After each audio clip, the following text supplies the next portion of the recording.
Oh my God! We got another gaming monster on our head today, guys. The Retro Pocket Flip 2. GPSAM, take it away. Let's get into this review, shall we? Flex up, stretch out, big band. Flex up, stretch out, big band. I'm playing probably one game that I have been wanting to play for a few couple of years, and I'm playing Bloody Roar.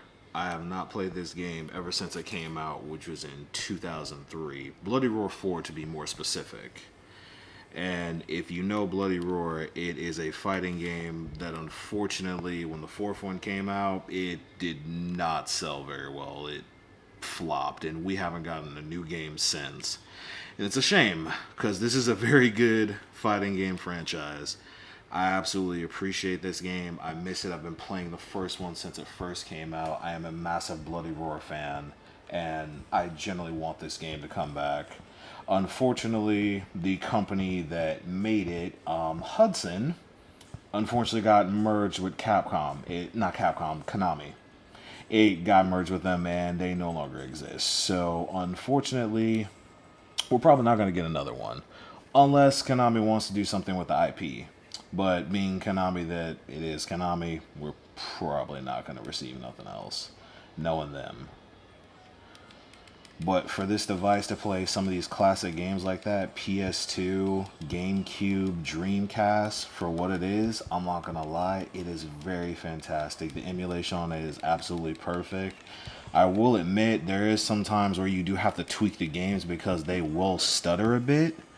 Like, you do have to go into the options, you have to change the rendering and stuff like that, which it's fine, totally easy to do, not bad. But honestly, if you do download a game on here and it doesn't work properly, and you try to tweak the options, it's probably because you downloaded a terrible emulation of it. Sometimes it's the emulation, sometimes it's the game. It generally depends. Okay. So, Sam, I got a quick question for you. Yes, so, sir. this device, it's called the Retro Pocket Flip 2, right? Yes, sir. So, this device is probably perfect for most emulation, right? Yes, if sir. you are a gamer who are looking for something that's pretty high quality when it comes to gaming, would you say this would be a good device to have? Absolutely. Especially for the price for it, which is $250, I believe. I think so. I'm not entirely sure on that. I think that sounds about right. What do you think about the clamshell factor of it? Well, considering I have a DS, I have a 3DS, and I have a Game Boy Advance SP, I love the clamshell design. Even as a kid, I thought that design was actually pretty interesting. So it's literally just like a mini DS, but it has an operating system that is literally decent. And it has the Play Store on here. So not only do you get access to emulators, you get access to other things on the Play Store that you want to access. So this thing is pretty much Android based, right? Yes, sir. Running on Android 13. Okay, and you said the processor is what, a Snapdragon? The chipset is a Snapdragon 865. Which is probably decent for game emulation, right? Yes. As you can see, as I'm playing Bloody Roar 4 on the PS2, it's literally running like I just have it on PlayStation 2. I personally don't have this game on PS2. I used to, but unfortunately I lost it as a kid. But trying to find this game, even though it isn't the greatest in the series, it's going to cost you at least about $100 to almost $200. So, I mean, the game is phenomenal. And as you can see, I have Bloody Roar 4, all the Budokais, Gundam, God of War 2, NBA Street, and NBA Street Volume 2. If anybody played that, you know that is the greatest basketball game ever to exist. I don't care what anybody says. You can fight me on your mama on it. All these other basketball games that have came out are garbage. NBA Street Volume 2, best. Fight me. How many emulators could you pretty much get on this thing? What emulators can it emulate up to? It can emulate up to PS2, Dreamcast, GameCube, PlayStation 1. If you have RetroArch 32-bit, it can literally emulate anything of that era. 64-bit, anything of that era. It can even emulate up to Switch games, although I will be honest, these Switch games, Since Emulation on it is still kind of fairly new-ish, it really depends. I wouldn't suggest doing like a heavy game, like say for instance, I would say Tears of the Kingdom maybe. I've seen people play it on here and it did stutter a bit kind of, but that's because, well, that game came out in like, what, 2023 I think?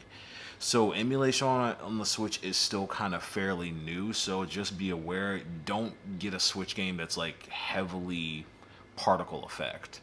Like make sure the performance is very low so that way you can play the Switch game. Like I did emulation for a Switch on my phone. I downloaded Call of the Lamb just to see if I generally could get it on my phone.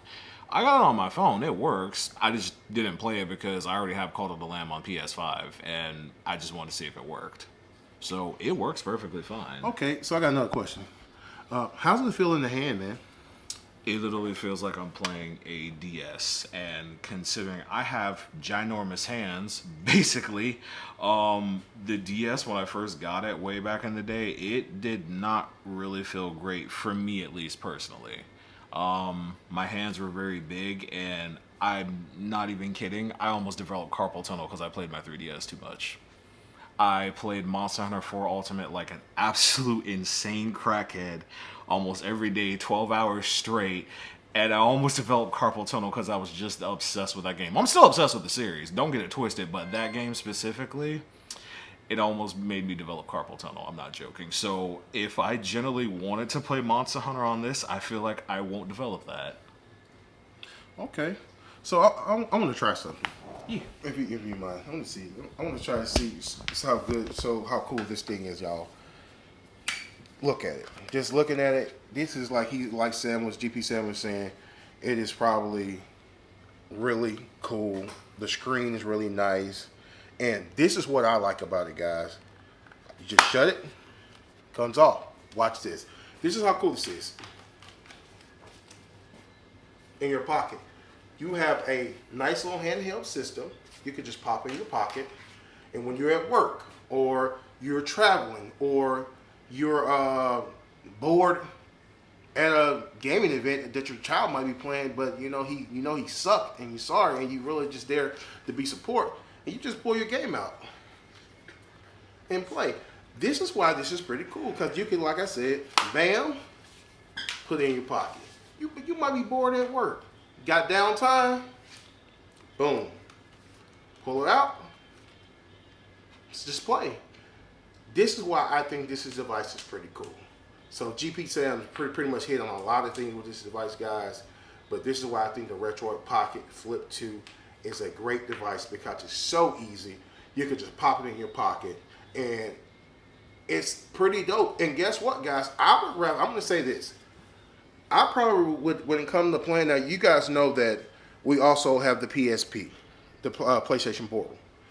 It's pretty big, but for $250, I would probably rather have this, because not only can I play more games, emulate more games, but this is pocket size, where you have the PlayStation Portal. That's not pocket size. Is it a great device? Yes, but it is not pocket size, and you got to have internet to stream games. You don't have to have that with this.